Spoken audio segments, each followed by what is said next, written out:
bonjour dal leen ak jàmm ci seen site yi di vippeople.net ak vipinfo.net ngir am ay xibaar yu leer te dëggu ginnaaw su ngeen abonné ba noppi bu leen fàtte bés cloche de notification bi li ñu xëyee tey maanaam indi leen li gën a fës ci yéenekaay yi tey alxamis fukki fan ak benn ci weeru septembre atum 2020 fi ñu koy tàmbalee muy yéenekaay bii gën a fës ci yéenekaay bii di réew mi quotidien tey ñi ngi xamal lépp loo xamante ni dem na ci les jeudis de l'économie kii di monsieur Pape Demba Thiam di économiste international les pays africains n'ont plus de stratégie économique depuis les années 80 muy les jeudis économiques boo xamante ni réew mi quotidien moo ko indil kii di Pape Mademba Thiam mi ngi xamal ni que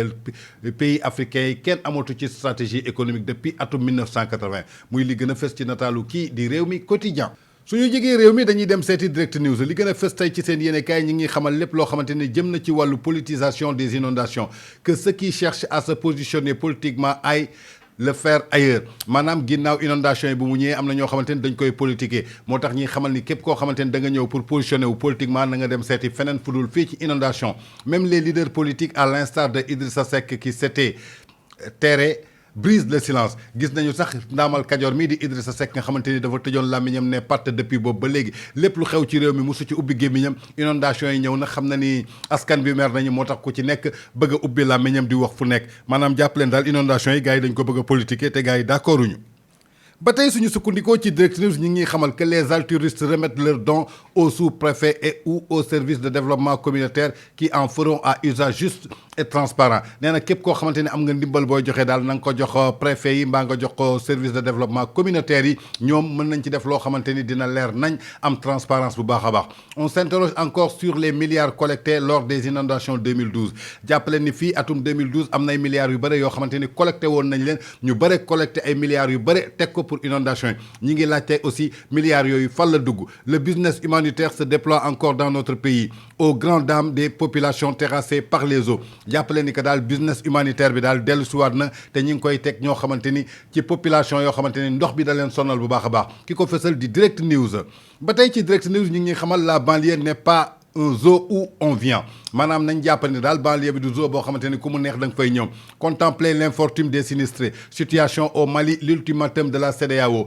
jàppale ni que CEDEAO daal lancé na ultimatum foofu ca Mali sera-t-elle respectée par la junte oui ou non muy question boo xamante ni direct news mi ngi koy laajte ba tey suñu sukkandikoo ci yéenekaay bi di réew mi quotidien ñi ngi xamal tricherie au bac 15 candidats déférés ginnaaw épreuve baccalauréat yi bu mu amee jàpp nañ ci fukki candidat ak juróom yoo xamante ni dañ doon tricher ginnaaw ba ñuy tricher nag déféré nañ leen foofu ca parquet ki ko fësal di réew mi quotidien ba tey ci réew mi quotidien suicide au Sénégal 12 cas enregistrés entre juin et août jàpp leen ci diggante juin ak août fukki cas ak ñaar ñoo xamante ni ay suicide lañu maanaam dañoo xaru dañoo rey seen bopp enregistré nañ ko fii ci Sénégal lii moom mbaa jàmm la suicide yow dëkk bu neex bi dund bu neex bi yàlla jëlul sa bakkan nga ne da ngay faat sa bakkan jàpp leen daal 12 cas enregistrés entre juin et août ci sur des cas de suicide ba tey ci réew mi quotidien ñi ngi xamal lépp loo xamante ni jëm na ci wàllu mesure d'urgence contre les inondations ce que cache le brusque réveil de l'opposition maanaam opposition bi daal dañoo xëy rek ñoom ñëpp a yeewandoo lan moo nekk ci ginnaaw nag doy na waar ñi jël nataalu kii di Ousmane Sonko jiite Pastef ak maître Abdoulaye Wade fësal ko ci seen yéenekaay bi le PDS exige un audit financier et technique jàppale ni que daal PDS ñi ngi laajte benn audit boo xamante ni financier la ak technique ci 750 milliards yoo xamante ni dugaloon nañ ko ci wàllu ndox bi te dara defaruñu ko ci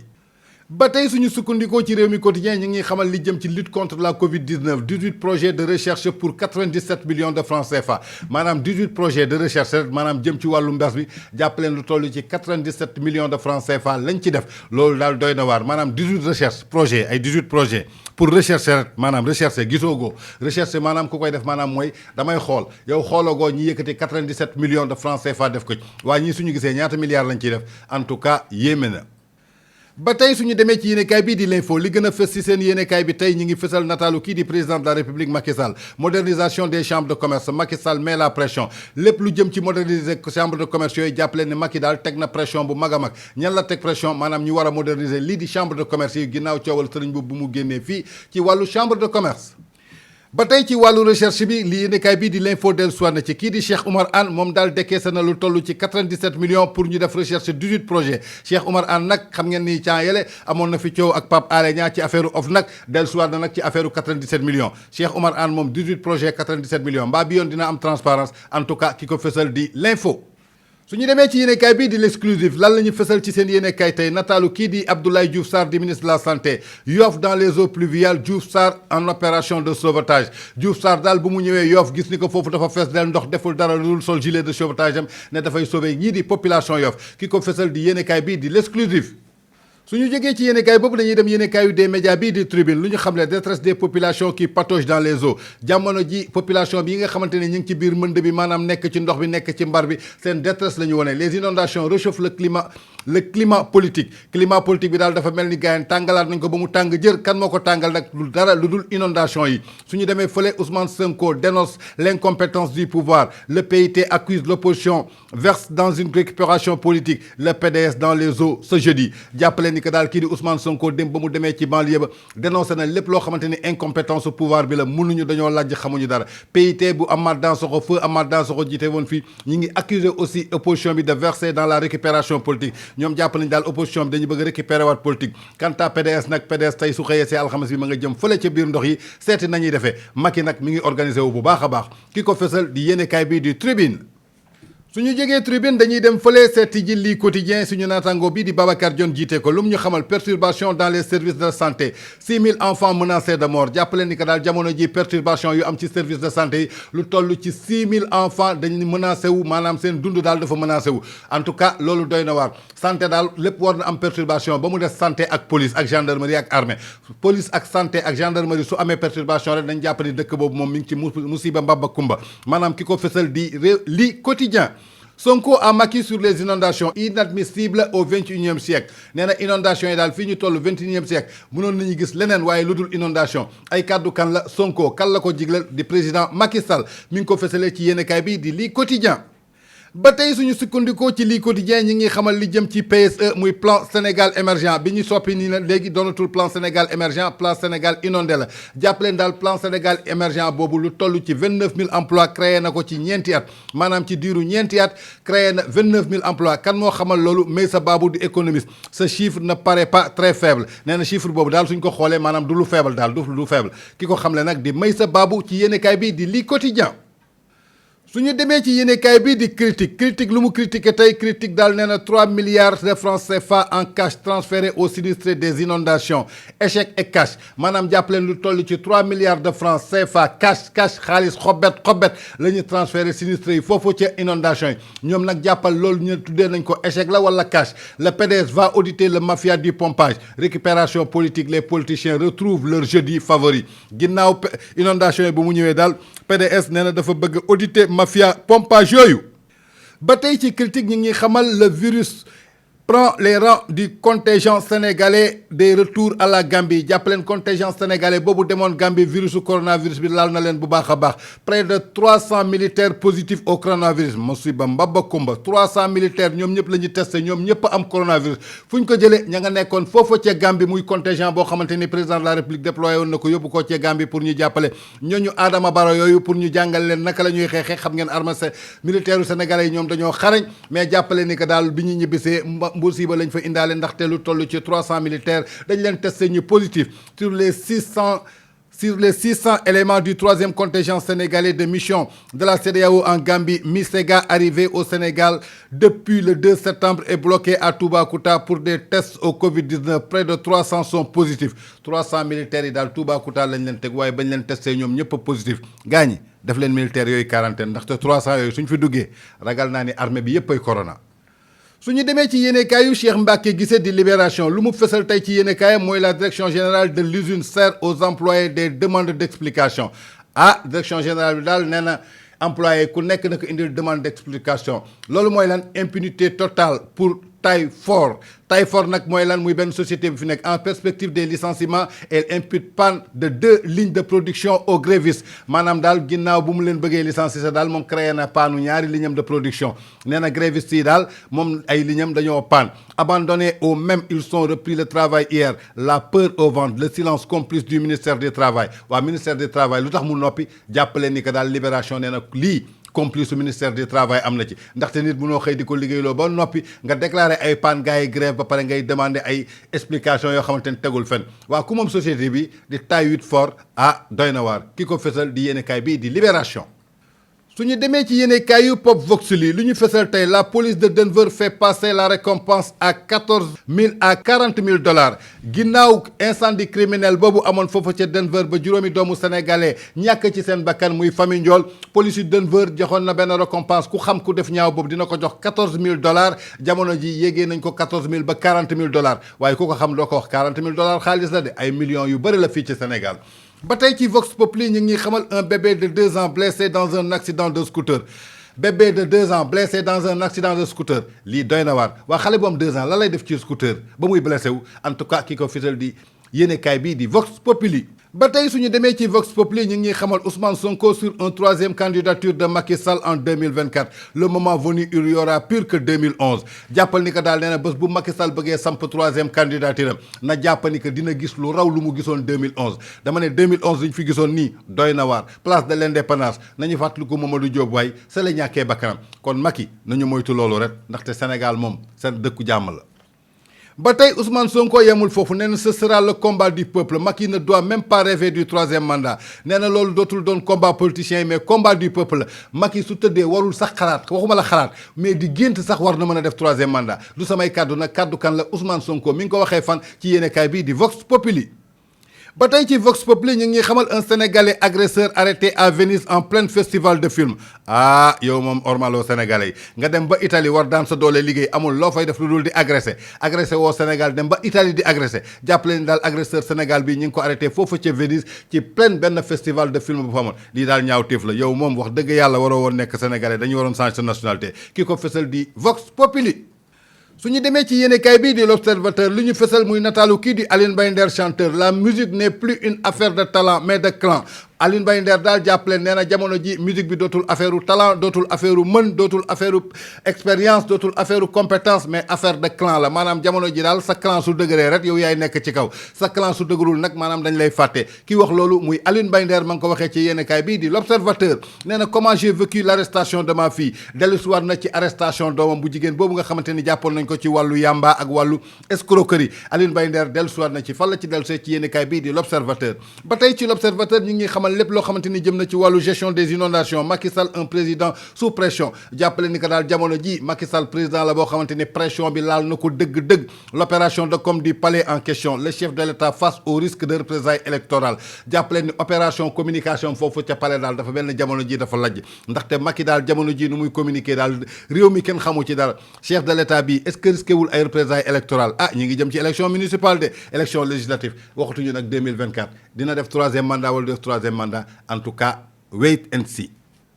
ba tey suñu sukkandikoo ci yéenekaay bii di l'Observateur ñi ngi xamal kii di Zeyda Fatou Bintou Diop de la TFM le chambellan du célèbre Mbacké Mbacké et la menace de mort jàppaleen Zeyda Fatou Bintou Diop bii nekk ca TFM maanaam muy def waaraate yooyu jamono ji dafa nekk ci ay menace de mort xaw ma kan moo koy menacé de mort lan la séq ak Mbacké Mbacké bi ak lan la wax Mbacké Mbacké bi ba ay menace de mort di ñëw en tout cas Zeyda Fatou Bintou Diop daal jamono ji tiit na trop ndaxte ñu ngi koy menacé bu baax a baax.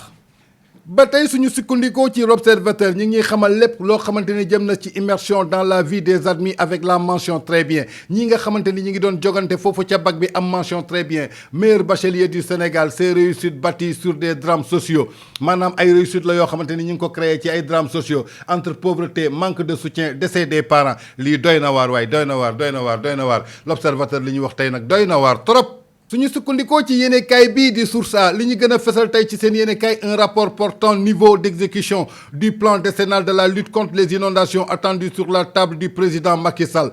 ah Soro et compagnie fouillé kan mooy Soro ñii daal ñu ngi nii nataal yaa ngi nii nag ndeysaan Omar Gueye mi ngi nii Mansour Faye mi ngi nii ak kii nekkoon fi ministre de l'agriculture ndeysaan mi ngi nii ñoom ñii daal lañ fi ñoom daal ñi ngi xaar seen ay dossier ñi teg ko ci taabalu Macky Sall lan lay wax nag ah nar na chauffer nag ça va chauffer ndaxte temps yi palais bi moom dafa tàng jër waxoon naa leen ko keroog njàngal moo fu ëpp sourire.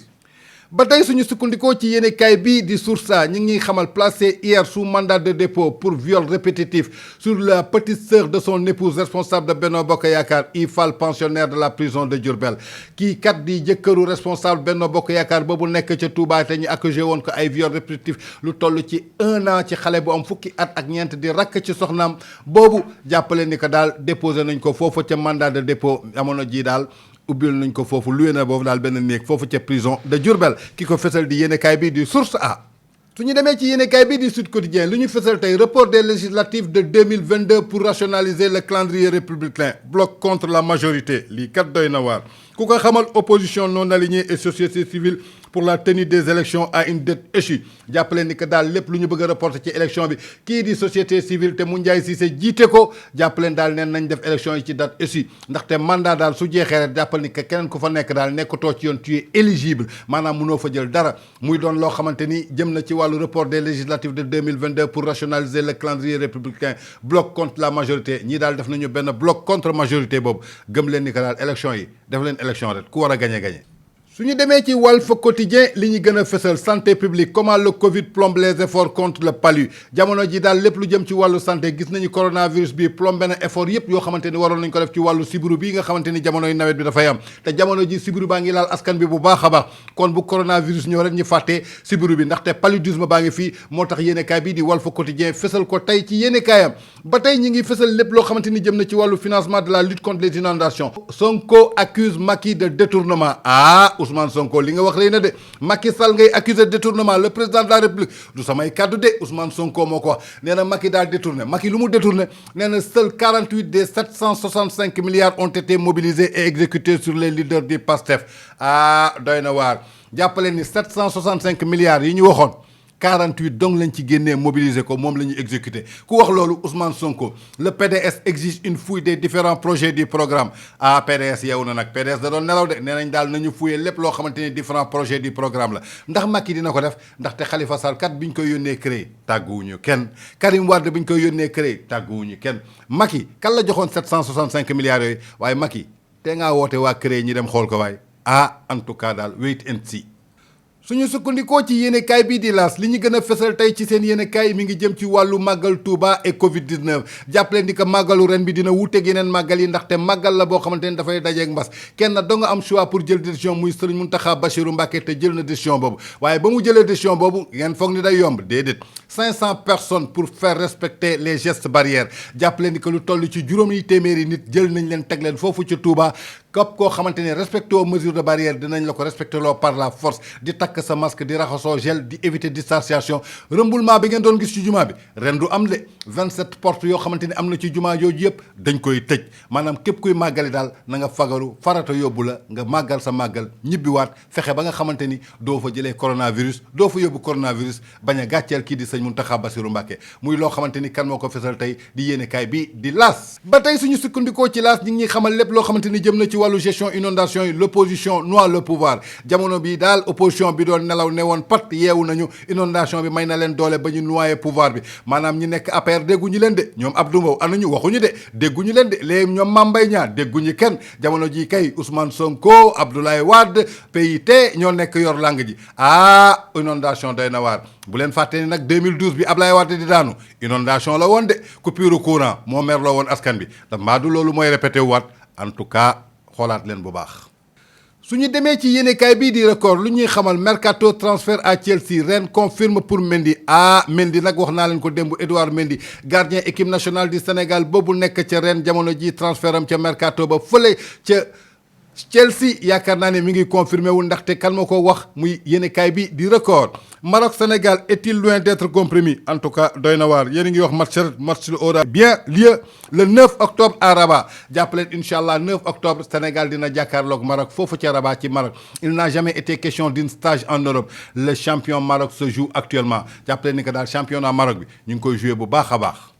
ba tey suñu sukkandikoo ci stade lu ñuy xamal Limbrigo Mbaye Niang nag jamono ji lépp loo xamante ni jëm na ci ay rumeur ci départ am démenti polémique maanaam ay démenti la ay polémique Mbaye Niang dafay jógee fële dem Marseille dina dem wàllu dem en tout cas ay polémique la dara leeroogu ci kenn ba tey ñi ngi jëm ci fédération marocaine ñi ngi rassuré seen match biy dox seen diggante ak Sénégal le 9 octobre à Rabat ñoom daal rassuré nañu lépp luy mesure de précaution jël nañ ko jàppale ni que daal match bi dina am ci jàmm kan moo ko wax muy fédération marocaine de football moo rassuré sénégalais yi. su ñu demee ci yéenekaay bii di suñu làmb lu ñuy fësal muy nataalu kii di Balla Gaye numéro 2 doomu Double Less savonné par Eumeu détrôné par Bombardier nee nañu Balla Gaye daal Eumeu Sène daf ko savonné jël saabu raxas ko ci kanam bi ba mu set wecc waaye kan moo ko détrôné Bombardier Balla Gaye 2 ces deux taches noires indélébiles jàpp leen ci carrière am yëpp ñaar ñii kese ñoo ci def ay taches noires Eumeu Sène ak Bombardier lii doy na waar. je ne veux pas croiser deux adversaires de quoi a peur Gris Bordeaux daal nee na moom bëggul croiser deux fois adversaire am Gris dafa ragal wala ragalul en tout cas samp laaj la boo xamante ni suñu làmb mi ngi koy laaj. Futur président du CNG, deux acteurs dressent le profil. Mouikan, Amadou Mbaye, il doit être un homme de céréales. Mohamed Ali, on veut un bosseur. muy loo xamante ni ñaar ñooñu la ñu soxla suñu sukkandee ci Amadou Mbaye nee na dafa war a doon benn nit koo xamante ni dafa céréal Mohamed Ali nag maanaam ku mu fi dóor nga kaw nee na dañu bëgg un bosseur koo xamante ni day liggéey doy na waar en tout cas daal yaakaar naa ni loolu ñàkkul ci 6 candidats yooyu ñu tànnoon. ba tey suñu sukkandikoo ci suñu làmb un choc pour la nouvelle saison Modou Anta Diène Kairé en gestation jàpp leen combat doomu Thiès bii di Modou Anta ak Boy Kairé bi jamono ji ñi ngi koy togg kan moo koy togg ñoragul waaye nañ ñaan yàlla mu ñor muy lu gën a fës ci seen yéenekaay bi di suñu làmb.